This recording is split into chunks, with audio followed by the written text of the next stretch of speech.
هذا ما يكسبه دونالد ترامب في الثانية، الدقيقة، الساعة واليوم. في الثانية الواحدة يقدر أن دونالد ترامب يربح مئات الدولارات من استثماراته وأعماله التجارية.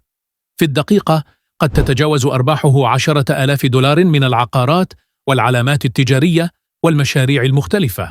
في الساعة يمكن أن يحقق ما يصل إلى 600,000 دولار، وهو مبلغ يكفي لشراء شقة فاخرة في نيويورك.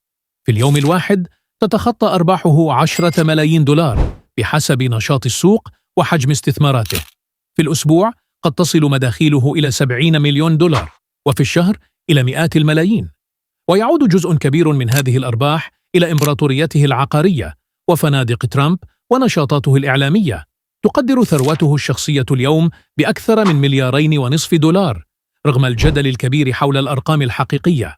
ومن الحقائق المثيرة أن ترامب هو الرئيس الوحيد في تاريخ الولايات المتحدة الذي جاء من خلفية تجارية بحتة، واستغل شهرته وشخصيته المثيرة للجدل لبناء علامة تجارية باسمه تدر عليه الملايين.